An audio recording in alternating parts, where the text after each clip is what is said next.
Bonsoir, c'est la minute parachat de Mira Neshama, Vaïgash. Dans Vaïgash, je voudrais me focaliser sur le moment des retrouvailles entre Yosef et ses frères et en parler sous l'angle du pardon. On a une idée du pardon comme ça, où c'est un processus mutuel et simultané dans lequel l'offendeur demande pardon et l'offensé accorde son pardon. Et voilà comment ça se passe dans le cas des retrouvailles de Yosef avec ses frères. Il n'est pas question de pardon, personne ne demande pardon et personne ne dit qu'il pardonne. Et pourtant on a une grande leçon sur le pardon, je trouve, dans cet épisode. Alors voilà comment se passent les retrouvailles. Le moment où Yosef se dévoile au pasuk d'Aled.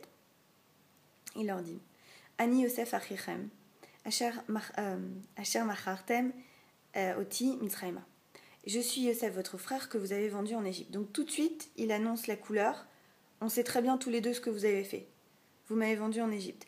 Et on peut penser que ça commence mal. C'est-à-dire, il leur dit, je suis Yosef, votre frère, que vous avez vendu. On pourrait penser qu'il va commencer à leur reprocher quelque chose. Mais tout de suite après, il dit, Ve'ata, et maintenant, al tatzvu, ne soyez pas tristes. Ve'alachare yachar benechem, et ne soyez pas fâchés contre vous-même. Ki machartem oti ena, parce que vous m'avez vendu là. Donc il répète à nouveau, ne soyez pas fâchés contre vous parce que vous m'avez vendu. Ki lemechia shalachni elokim, parce que c'est pour la vie que m'a envoyé Hachem, les fnechem avant vous.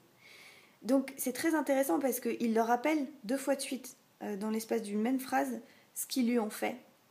Et pourtant il ne leur reproche pas. Il leur dit pas je vous pardonne. Il leur dit pas je vous pardonne parce que ça n'aurait pas trop de sens de dire à quelqu'un je vous pardonne, quelqu'un qui ne nous a pas demandé pardon. Mais il leur dit juste tout de suite, ne soyez pas tristes, ne vous en voulez pas, parce que c'est quelque chose de plus grand que vous et moi, que vos intentions, que mes intentions, qui font qu'on a tous les uns les autres agi comme ça, qui font que tout ça s'est arrivé comme ça. Il a été capable de leur pardonner, lui, et ça se voit de fait qu'il leur a déjà pardonné, puisqu'il leur dit, il les console, il leur dit ne soyez pas tristes, vous inquiétez pas.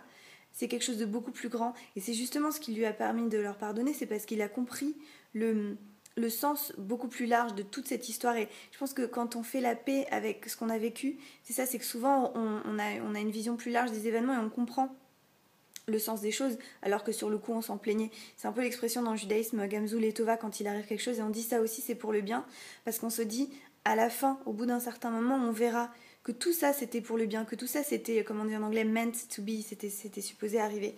Et donc moi ce que je vois là comme très belle leçon sur le pardon, c'est que en fait c'est 2 postures différentes, celui qui demande pardon et celui qui pardonne. Chacun a sa propre responsabilité et ces responsabilités elles sont distinctes, et les moments du pardon il peut être différent. C'est-à-dire que quelqu'un peut vous demander pardon et vous pouvez ne pas être prêt à pardonner plus tard, parfois ne jamais pardonner malheureusement. Quelqu'un peut aussi parfois malheureusement ne jamais vous demander pardon, mais vous pouvez choisir en vous-même de lui pardonner, presque malgré lui, parce que vous, ça vous libère de pardonner. Et c'est l'histoire d'une des jumelles du docteur Mengele. Vous savez, les nazis faisaient des expériences sur les enfants, sur les jumeaux, donc le fameux docteur Mengele, malheureusement fameux. Et il y a un reportage comme ça qui a été fait, un documentaire sur une des jumelles comme ça, Mengele. Et le titre du documentaire, c'est J'ai pardonné au docteur Mengele. Et elle explique comment elle a trouvé sa résilience dans le fait de pouvoir pardonner. Et c'est quelque chose qui a été assez controversé par d'autres survivants qui disent mais comment est-ce qu'on peut pardonner, il faut jamais pardonner, etc.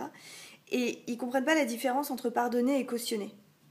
C'est vraiment quelque chose d'assez profond, d'assez difficile, le pardon, d'assez compliqué.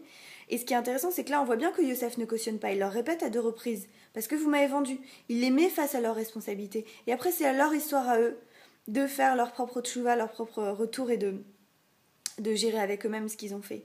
Mais Yosef, il s'est libéré. Il s'est libéré de ce cycle-là. Il s'est libéré du statut de victime. Yosef n'est plus une victime. Parce qu'il a pardonné. Voilà, c'est la leçon que je tire de la lecture de sa paracha aujourd'hui. Donc, puissions-nous ne jamais avoir à pardonner ni à demander pardon. Malheureusement, c'est pas comme ça que ça marche la vie. On a eu et on aura encore beaucoup d'autres occasions de pardonner, de demander pardon. Alors, si jamais c'est le cas, ayons la force de demander pardon, ayons la force de pardonner, sachant que ce sont 2 choses distinctes et que chacun a en charge de s'occuper de lui-même. Voilà, Shavuot Tov, c'était la minute paracha de Mira Neshama. N'hésitez pas à liker, à partager, à commenter. Très bonne semaine.